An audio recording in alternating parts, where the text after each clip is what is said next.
মালাকুল মউত আল্লাহ পাক জিজ্ঞেস করবেন, কে এখন বেঁচে আছে আর কারা বেঁচে আছে? তিনি বলবেন হযরত জিবরাইল, হযরত মিকাইল, হযরত ইসরাফিল। আল্লাহ পাক নির্দেশ করবেন, এদের জান কবজ করো। ইসরাফিল, মিকাইল জান কবজ হবে।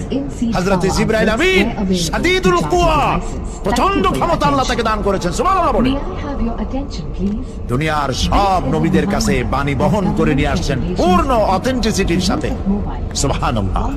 আল্লাহ পাক যাকে বলেছেন রূহুল আমিন, নবী করিম সাল্লাল্লাহু আলাইহি সাল্লামের মিরাজের রাত্রে যে কথা বলা হয়েছে, ওয়ালাকাদ রাহু বিল উফুকিল মুবিন, পশ্চিম দিক বলয় তিনি যা দেখতে পেয়েছিলেন। তাফসীর বলছে হযরত জিবরাইলের পূর্ণ আকৃতিতে নবী করিম সাল্লাল্লাহু আলাইহি সাল্লাম তাকে দেখতে পেয়েছিলেন। হযরত জিবরাইল যখন দুনিয়া আসেন, কোন কোন কিতাবে লেখা হয়েছে 600 ডানা আছে তার, দুই ঝাপটায় আকাশ থেকে জমিনে চলে আসেন। সুবহানাল্লাহ। হযরত জিবরাইলকে আল্লাহ পাক বলবেন তাকে মওত দাও, হযরত জিবরাইলও বিদায় হয়ে যাবে। আল্লাহ প্রশ্ন করবেন, এখন আর কে বাকি? মান বাকিয়া ইয়া মালাকাল মউত। মালাকুল মউত বলবেন, হে আল্লাহ তাআলা, এখন তোমার সামনে আমি দাঁড়িয়ে আছি, আর কেউ নেই। আল্লাহ পাক বলবেন, মুত ইয়া মালাকাল মউত। আল্লাহু আকবার। মুত ইয়া মালাকুল মউত, মরে যা, মরে যা। মালাকাল মউত মরে চলে যাবে, এরপরে আর কেউ নাই। আল্লাহ রাব্বুল আলামিন এই অবস্থায় কত বছর কত কাল চলে যাবে আল্লাহ পাক ভালো জানেন, কেউ নাই। আজকের রাজত্ব কার? আল্লাহ প্রশ্ন করবেন, আজকের রাজত্ব কার?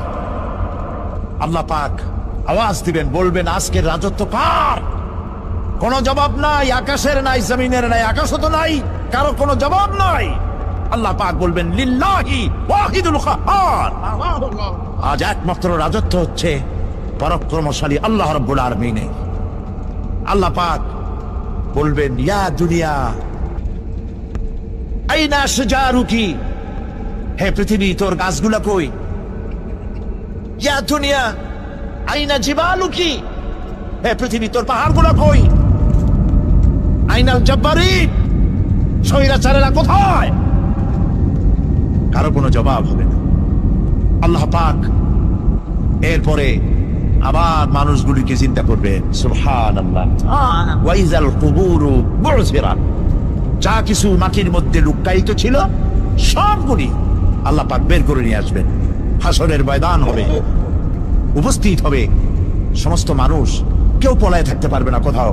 কুমিরে যারে খাইছে, বাঘে যারে খেয়েছে, আগুনে যারে পোড়াইছে, পানিতে যে পৌঁছে গেছে, কোনো পথ নাই। সবাই আল্লাহর দরবারে উঠবে, পরনে কোনো কাপড় চোপড় নাই, উলঙ্গ। উম্মুল মুমিনিন হযরত আয়েশা সিদ্দিকা রাদিয়াল্লাহু তাআলা আনহা, নবী করিম সাল্লাল্লাহু আলাইহি ওয়াসাল্লামের জবান মোবারকে এটা শুনে কেঁদে ফেললেন। বললেন, ইয়া রাসূলুল্লাহ, আমারও কি সেই অবস্থা হবে? তিনি বললেন, হ্যাঁ। উম্মুল মুমিনিন বললেন, ইয়া রাসূলুল্লাহ, তখন কি আমার শরম হবে না? আল্লাহর নবী বললেন, কিয়ামতের এই বিভীষিকাময় দৃশ্য দেখে মানুষ মানুষের দিকে তাকাবার কোনো হুঁশ থাকবে না। সব মানুষ উপরের দিকে তাকায় থাকবে, নিচে তাকাবার কারো কোনো ক্ষমতা থাকবে না। মানুষ অস্থির হয়ে যাবে।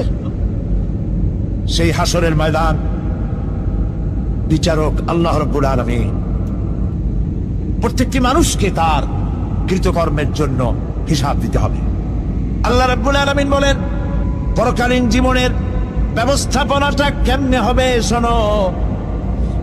ইন্নাস সামআ ওয়াল বাসারা ওয়াল ফুআদা কুল্লু উলাইকা কানা আনহু মাসউলা। কিয়ামতের দিন প্রত্যেকটি মানুষকে তার শ্রবণ সম্পর্কে, তার দৃষ্টি সম্পর্কে, আর অন্তঃকরণের কল্পনা সম্পর্কে প্রত্যেকটি ব্যাপারে আল্লাহ পাক জিজ্ঞাসা করবে। কান দিয়েছিলাম, কি শুনেছ? যা শুনছো তা